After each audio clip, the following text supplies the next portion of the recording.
Welcome again to the Cosmic Weather Report with astrologer Sioux Rose. We have another treat. She is reading on a cryptocurrency, and I would like to preface this with Sioux Rose is not a financial advisor, nor am I. We find it very important that people do their own research and take their own risks and are okay with those risks. So what we are providing here is an astrological look at a cryptocurrency, and this is she does offer this as one of her services that you can find on her website. So this episode is an idea of what you might be able to expect if you wanted her to read on a coin. So today's coin, we have chosen SAITAMA, which has rebranded as SAITAMA. They were SAITAMA Inu, and in order to get away from the meme craze and to take themselves a little bit more seriously, they have rebranded to SAITAMA. So that is their name now. And I did provide her with two different dates. One was a company inception date in 2020. Also their Genesis block, which anybody can find through the Etherscan. So, boy, is that a foreign language? And I'm sure a lot of people see astrology as a foreign language. Many lingos spoken here. I will again say that Sioux Rose knows nothing about cryptocurrency, which is why these kinds of podcasts and reads are so much fun, because she is truly objective about it and doesn't hold any. So listen, I use the July 26th chart because it's too contradictory to work with two different charts. I mean, eventually, if you like, I can look back at the other, but it gets complicated if you use two charts. Is that the one in 2021 or 2020? The 2021 one. Okay, so that's the Genesis block, right? Yeah, that's the first transaction that was found on the blockchain. That's how we use the other ones, correct? That's correct. So I figure we might as well be consistent. Yeah, that's a good idea. So it's funny. Everybody knows, if they've been listening, that I have an affinity to the moon and the idea of moon dance. And in this chart, in a way, you could say the moon dances because the sign of Cancer rises. And most astrologers see the rising sign, it's also known as the ascendant or the first house, as the navigational system for any chart. So if it's ruled by Cancer, we say, okay, where is the moon? And we find the moon in the 8th house of other people's money, which includes joint or collective investment. And the moon is coupled with lucky Jupiter. So that's an auspicious sign to begin with. The moon, the ruler of the chart, is in the 8th house of collective assets. This is also the house of inheritance, which also symbolically means that you're rewarded for the good you do in the world and in life. And the fact that it's close to Jupiter, that is the quintessential planet of prosperity. So I really like that indication. I'm going to look at what is in that first house. And in the first house, which is kind of like how any entity shows itself to the world, what is it advertising in the symbolic window? We have Mercury, which is the planet of mercantilism and marketing. So I see savvy marketing and mercantilism operating here. It's a wide conjunction. A conjunction is any two planets, usually within 5 to 7 degrees. The closer the bond, the stronger they are. When they're really close together, I call it the cosmic equivalent of Siamese twins. So here we have the Mercury principle of commerce coupled with the sun. The sun, Jupiter, and Venus are the astrology world's 3 most beneficial or benefic influences. So the sun rising would be seen as auspicious. Now, the negative here is that the Mercury in Cancer, and Cancer is the public's appetite for anything and how it's marketed, is almost exactly across the zodiac. That's called an opposition to Pluto. And Pluto does rule in normal astrology the 8th zodiac sign, which is Scorpio, and therefore has a relationship to shared monetary venues. The 8th house, again, is about joint money and inheritance. But Pluto is also the planet of the underworld. So it has a lot to do with things that happen in the dark, in secrecy, subterfuge. So Mercury is about communication. Opposite Pluto, there's going to be a lot of secrets or a lot of stuff that is not going to be above the light of scrutiny, so to speak. It'll be happening under the surface. So whether that's good or bad, kind of like that remains to be seen. I could also say that the sun in Leo, which again shines in the first house and makes it a star quality entity. Leo is gold. So it's like this golden energy rising in the chart. The sun Leo is opposite Saturn, but it's a wide opposition. It's about 7-8 degrees. That means it's waning opposition. Again, the closer the 180-degree opposition, the stronger the energy. An opposition means an obstacle. And with Saturn is the planet of karma, and it's the planet of things happening slowly. Sometimes it's also the planet of government officials, bureaucrats, and some red tape. So there may be some jumps to jump over here, some hoops to jump. Hopefully nothing that will be too long term. The energy here is Mars is in the 2nd house of making money, and Mars is the warrior. Mars is the planet of initiating new pioneering trends, again in Leo, which has a certain showbiz, celebrity, drama to it. and it also does have an affinity to gold. Then we have Venus, which is again the other benefic or beneficial planet in the second house of increasing wealth and money. The Venus is in Virgo, which can serve purposes related to agriculture, healing, things that are beneficial to the cleanups of society. I would say it's a little too wide to apply, but by sign, the Venus is in a trine to Uranus. The reason I say it doesn't really apply is that Uranus is about 14, 15 degrees Taurus, and Venus is at 5 Virgo. So they're not within that 7-degree scope that would make for a perfect trine, which is the most positive, auspicious angle between any two planets in astrological analysis. You had seen that in Safe Moon's chart previously. A lot of trines. Grand trine. Yeah, that's the best. Well, we don't really have a grand trine here because we don't have anything in, let's see. We have a grand trine by element because we have the Uranus Taurus, that's one of the earth signs, the Venus Virgo, another earth sign, and then the Pluto Capricorn, but they're out of numerical alignment. You know, nothing is within the 7-degree span we give to the exact aspect.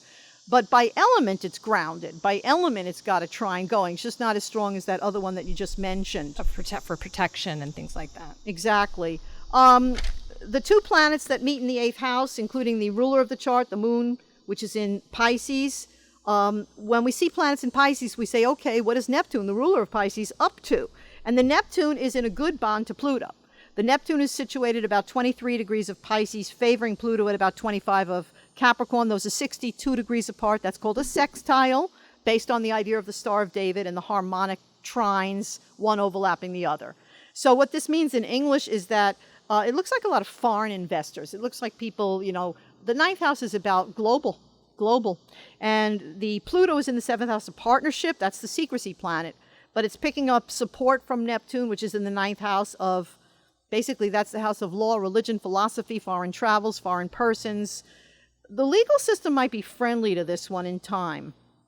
Do you want to ask any questions? Yeah, so I'm going to ask, a few. My first one is just a general overview. You look at this chart. What do you think? Like, what is your general theme? impression? Yeah. I didn't really get so much of a theme on this one, funny enough, but I do, with Pisces, I do get themes of hospitals, jails, institutions, ashrams, compassion, detox centers, and then the Leo planets are showbiz, stardom, star quality. You know, they may have a celebrity. They may pull a celebrity in who really helps to push this train down the hill. Can I tell you something funny? Because you said gold so much. Yes, I did say gold. That's and Leo too. Their major color theme is gold. Oh, that's cute. It's like yellow and gold, yeah. Oh, that's good. I like when there's alignments. The numerology on this one is 38, which means neutrality in the I Ching. Neutrality is, you know, like a lawyer who's supposed to be able to see the good in either side of the argument. It doesn't really put you on one side or the other. So neutrality could lend itself to great flexibility, moving with the trends, but it doesn't really give us a commitment. Like 42 in the I Ching is bona fide increase, and the number 14 in the I Ching means prosperity. So there are numbers that have a direct affinity to financial growth. Neutrality is more like it's a wisdom number, because if we put the 3 and the 8 together, we get 11. And 11 is Aquarius, and it represents, you know, really seeing the broadest possible picture. So do you think if they have a neutrality like that they have the ability to pivot as things and the market needs change or people's requests And this change? one's going to see growth early next year when Jupiter goes back to Pisces. It's What's currently that date? retrograde. I would say the first 4 weeks of the year. So I think they're going to pull in a lot of support when the Jupiter hits the moon, because that's once in 12 years. Let me look it up, but it's either January or February of 2022. I recently did the forecast for 2022. I did it in a unique way, which people will find, I think, intriguing, because I don't know of any other astrologer who does it that way. Right around the middle of January. In fact, I would say January 1 to January 21 look really auspicious for this particular coin. 2022? 2022. Now, a couple of years later, Saturn is going to get there, because Saturn and Jupiter recently joined in Aquarius, but Saturn's pace is 29 years, Jupiter's pace is 12 years. So really, you could say Saturn is a little more than twice as slow as Jupiter. So Saturn gets to this same zodiac point in, let's see, that would be April of 2023. There may be a correction then, because Saturn a lot of times represents, you know, really earthbound caution. Saturn is like where the brakes are put on. Jupiter is more the go pedal and optimism. Saturn is more caution. But Saturn can also mean things get established. If something stands up to the test of time for the next year, and like I said, January looks really good for this particular coin, about a year, a little more than a year, spring of 2023, This is where things get more serious, grounded, separating the wheat from the chaff. That's a biblical concept. But Saturn is very much about fate and very much about, grounding things. So they have long-term duration or durability. So knowing that this is a young coin, what would you say about that? Would you say that it's just... It starts off running and then it may have a little knee injury and have to stop for a minute. It may have some stuff it's got to fix or figure out. At that time, yes. Now, when Jupiter gets to about 25 degrees of Pisces to favor, it hits that Neptune, favors the Pluto, I see another growth spurt on that one and possibly even more of a surge, because anytime you have good Jupiter-Pluto, usually that is some kind of a prosperity indication. I have to look up the dates. The ephemeris has many pages. Give me a minute here to find that. That would be funny. It's also in April of 2023. So I love that when that happens in astrology. That's a super yin-yang. And what's interesting about it is this chart has the moon as its ruler. The moon is in the twin sign, because two fish of Pisces. And in the same month where Saturn makes the correction, hitting the charts of Saturn hitting the moon, at the same exact time, Jupiter is hitting one of the best influences between... It's a little complicated. It's called the dispositor to the moon. The moon Pisces disposits to Neptune. That means the moon answers to Neptune. So here we have the Jupiter lucky growth planet hitting that Neptune, favoring the Pluto, which is really the planet of power. And again, has an 8th house association, which is about assets that involve many people, collective assets. So the English translation on what I just said is you really get both fish in April of 2023, because you're going to have Saturn saying, wait a minute, put the brakes on, where are we going here? Maybe there's going to be a lot of feedback from the investors, but then I do see growth also coming in at that same time. Does this coin have staying power? That's going to be the time test there. In 23? Yeah. So it has staying power until then, totally. It has. Totally. It's got momentum in 2022. Most of these things, because they've come about in the same time period where we've had Saturn go into Aquarius, and that started in December 2020. And then we have Uranus sitting in Taurus. So what happens is Aquarius is 3 signs 90 degrees away from Taurus, meaning that most of the coins that had their inception in the last 18 months are going to have a Saturn-Uranus square. And Saturn is pointing at the goat trying to get to the top of the mountain, how to achieve success in a global way. Uranus says, wait a minute, there's going to be lots of stops and starts. There are going to be a lot of interruptions and disruptions. So it's jerky. It's not a smooth ride for any of these, or maybe one of them escaped this influence. No, I don't think so, because they run into problems all the time. They have to pivot all the time. Pivot is a good word. Yeah, they're constantly dealing with technical issues. But the interesting thing is that Pisces represents Poseidon, the god of the sea. And Jupiter returns to Pisces right around New Year's Eve. Actually, I think it's December 30 this year. And then Jupiter Pisces favors this chart. And the idea of Pisces is the flow.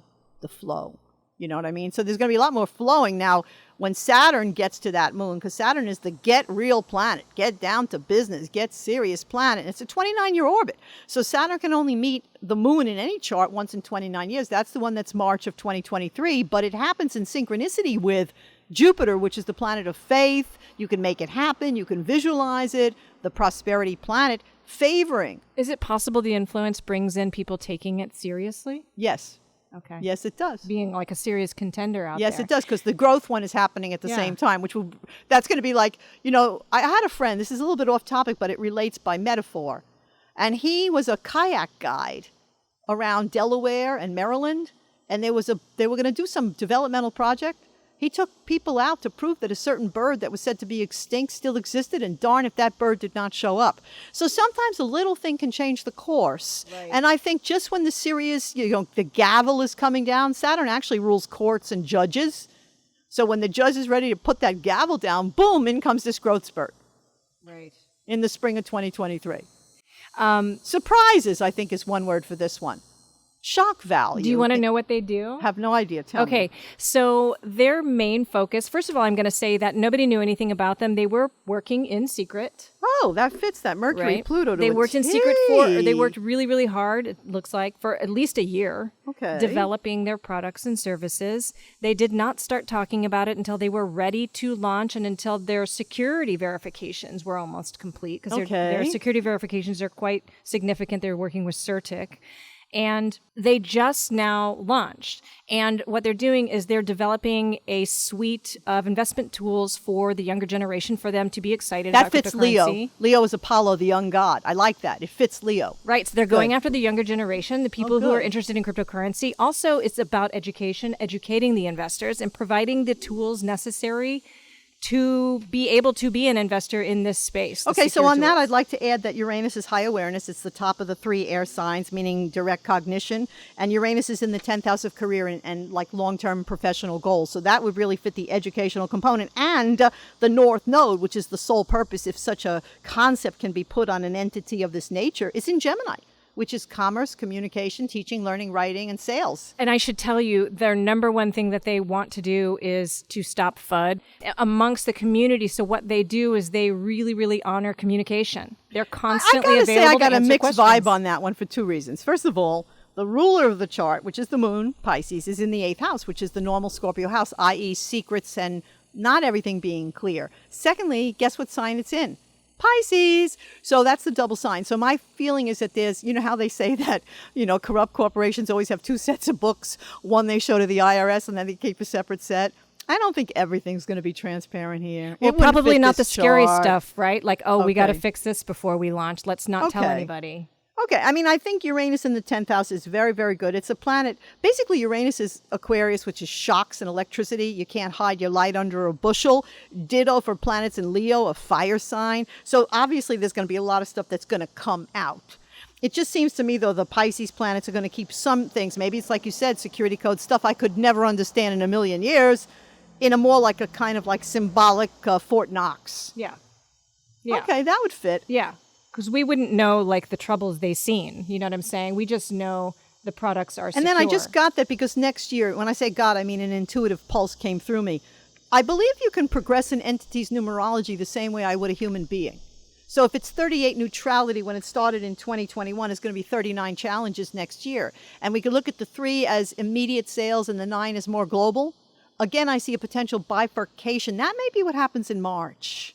There may be a part of this entity that wants to stay more like localized and have a different vision for what it is, and another part that maybe branches off. We saw this with others because we're dealing in a time period with a lot of Pisces energy happening. So that's interesting you say that, because a lot of teams are decentralized. They don't even know each other. This team has formed and committed to being a company together and development team together. So they may get so big it may branch anyway. I use that metaphor of the judge with the gavel, kind of making a verdict. I think March next year is really important. I see a lot of growth in the beginning of 2022, and I see maybe, Pisces is the idea of the ocean. So a sailor has to trim the sails, and Saturn is about seriousness and long-term development.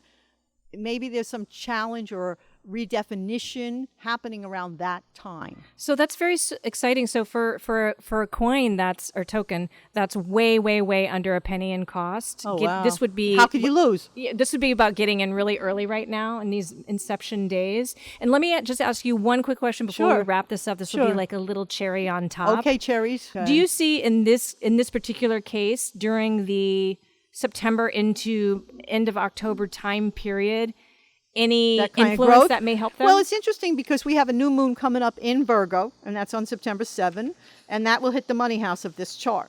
And very close to its Venus, and Venus is money. So that looks pretty good. Then we have the full moon at the same time, which will agitate the 8th house of this chart. And actually, I have to look up the full moon date. It's not too far up the road. That would be on the 20th of September. I could see some growth come in on the fact that there's a new moon and a full moon hitting the 2nd house of funds and the 8th house of other people's money. Do you see any problems in November, December, or any harsh influences during those times? Let me find when Mars goes opposite the Neptune, because Neptune is one of the secondary rulers of the chart, and Mars does mean warfare, or certainly ego. I call it border skirmishes among egos. Let me find when that would be. Well, actually, that's this week. It'll be interesting to see, around September 3 to 6, let's see what happens among some of the key players, because there may be this will be the precursor, I think, to what happens in the spring of 2023, because remember that Neptune rules Pisces, it's 2 fish. Mars agitates. It's agitating both fish. That usually means division, disunion, different visions, this idea of splitting apart. So there's some energy around that. It may be sort of like a crack that doesn't, fully metastasize until spring of 2023. But I could see that, really pretty soon, like September 1 to 3. Okay, that will be interesting. Remember, that's when I said I saw a hurricane in another podcast, and guess what? It may be a day early. Yeah. But there's one head. Mars could be a little earlier than usual, but it's going against Neptune. And that's the warrior against the god of the sea. And the sea sometimes means currency, the flow of things. All right. So in summary, we can look at some sparks of what's to come for their future taking Well, let me them give you a seriously. good date when the sun will be favoring the Neptune-Pluto from this chart. And I believe that'll be around November 12. I just want to make sure my math is accurate. More like November 13 to 16 of this year. There's growth energy on those dates too. And there's also growth energy when the sun goes into Sagittarius and favors the sun Leo, and that would be right before Thanksgiving, like on November 24, 26. I see some positives in November. Oh, good. Okay, that's fun. All right, cool. And So there's some good spots. I've never tested the astrology on something like this. Well, we're going to find out. Interesting. Let's do one more when when the sun hits the nodes, and the nodes represent the karma, of any entity. And that would be, I need it on the 9th degree. Sorry, friends, I have to turn through the book of time to get to these dates. November 1, 2.